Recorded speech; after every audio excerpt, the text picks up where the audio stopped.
Shanmugam Bharani serial promo பற்றி பார்க்கலாம் வாங்க. அதுக்கு முன்னாடி நம்ம சேனலை சப்ஸ்கிரைப் பண்ணாதவங்க கீழே இருக்கிற சப்ஸ்கிரைப் பட்டனை கிளிக் பண்ணிவிட்டு பக்கத்தில் இருக்கிற பெல் பட்டனையும் கிளிக் பண்ணிடுங்க. சரி வாங்க வீடியோக்குள்ளே போகலாம். இந்த ப்ரோமோ எப்படி ஸ்டார்ட் ஆகுதுன்னா, தங்கச்சிங்க எல்லாரும் சேர்ந்து சண்முகம் கிட்ட அண்ணன் போனால் போகட்டும் விடுன அப்படின்னு சொல்கிறாங்க. இந்த பக்கம் பார்த்தோன்னா நம்ம சண்முகம் வந்து என்னது போனால் போகட்டும்னு விடவா, ஆமாம் அப்படின்னா எல்லாரும் மறந்துட்டீங்களா, நம்ம பரணி வந்து இந்த வீட்டுக்காகவும் உங்கள் எல்லார வாழ்க்கையும் நல்லா இருக்கணுங்கிறதுக்காகவும் எவ்வளோ விஷயங்கள் பார்த்து பார்த்து பண்ணியிருக்கா. அப்படிப்பட்டவ எப்படிப்பட்டு போனாலும் பரவாயில்லன்னு என்ன ஈஸியாக விட சொல்கிறீங்களா அப்படின்னதும் எல்லாரும் அதிர்ச்சியாக நிற்கிறாங்க. அண்ணா அப்படி இல்லைன்னு நம்ம எல்லாரும் கெஞ்சினோம், நீ கூட கெஞ்சின,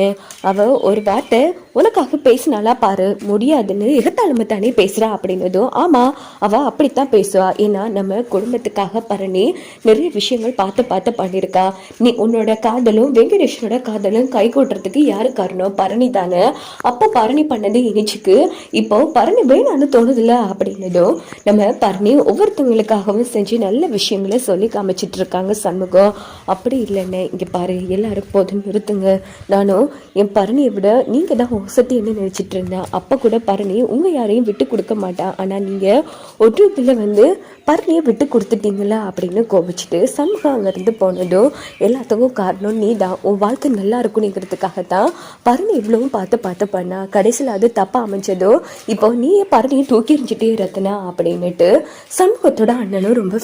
சண்முகத்தோட அப்பாவும் ரொம்ப ஃபீல் பண்ணிட்டு போனதும்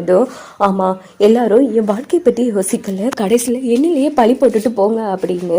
ரத்னா வந்து அழுதுட்டு இருக்காங்க. சரி இதுக்கெல்லாம் காரணம் நான் தானே, நானே போய் பரணியை கூட்டிட்டு வரேன் அப்படின்னுட்டு ரத்னா என்ன பண்ணுறாங்கன்னா பரணி வீட்டுக்கு வராங்க. நீ இப்போ எதுக்கு அடிங்க வந்த, ஒழுங்காங்கிறது கிளம்பு அப்படின்னு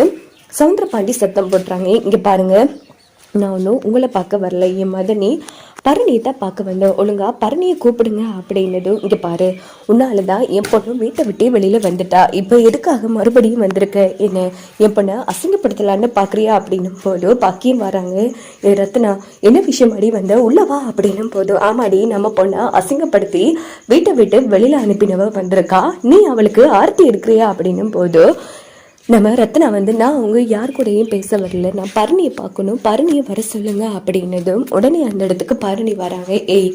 இப்போ எதுக்காக வந்த, என்ன உன் அண்ணனுக்காக நடிச்சு பேசி என்னை கூட்டிட்டு போகலான்னு வந்தியா அப்படின்னதும் இங்கே பாரு பரணி அப்படிலாம் ஒன்றுமே இல்லை, நான் அப்படி என்ன தப்பா சொல்லிட்டேன், சரி நான் பண்ணது தப்பு தான் என்ன மன்னிச்சிரு, ஆனால் என் மேலே இருக்கிற கோபத்தை என் அண்ணன் மேலே காமிக்காத பரணி, அண்ணன் பாவம், இங்கே பாரு எந்த அளவுக்கு நாங்கள் எல்லாரும் என் அண்ணனுக்கு முக்கியமோ அதே மாதிரி தான் நீயும், நாங்கள் ஒரு கண்ணுனா நீ ஒரு கண்ணு பரணி, இப்போ நீ எல்லாம் வந்து விடு மாதிரி இல்லை, சொல்ல போனா எங்கள் அண்ணன் போலவே இல்லை பரணி, இங்க பாரு இப்போதான் புரியுது எங்க அண்ணனுக்கு நீ தான் முக்கியம் அப்படின்னு, தயவு பண்ணி வந்துரு அப்படிங்கிறதும் இங்க பாருங்க நீங்க யாரு வந்து கெஞ்சினாலும் சரி என் பொண்ணு வர போறதில்ல, அதே போல அவன் சம்பந்தப்பட்ட யாரும் இங்க வரவும் கூடாது, கூடிய சீக்கிரமே அவன் கட்டின தாலி உங்க வீட்டுக்கு வரும் போடி அப்படின்னு சவுந்தரபாண்டி சொன்னதும் நான் போகமாட்டேன் பரணி, பிளீஸ் பரணி வா பரணி போகலாம், நான் பண்ணது தப்பு தான் என்ன மன்னிச்சிரு, சரி நான் வேணும்னா நான் எங்க வீட்டை விட்டு போயிடுறேன், நீயும் அண்ணனும் சந்தோஷமா வாழுங்க பரணி,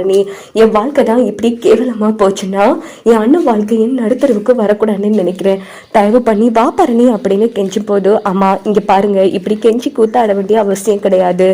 யார் என்ன வந்து சொன்னாலும் சரி நான் வரமாட்டேன் அப்படின்னுட்டு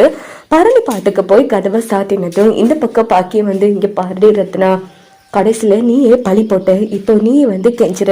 அவள் எப்படி சமாதானமாகுவா, என்ன நடக்க போகுதுன்னு தெரியல, நீ கவலைப்படாத, கண்டிப்பாக நான் எப்படியாச்சும் அவளை சமாதானப்படுத்தி அனுப்பி வைக்கிற வழியை பார்க்குறேன் அப்படின்னு இந்த பக்கம் பாக்கியம் ரத்னாவை சமாதானப்படுத்தி அனுப்ப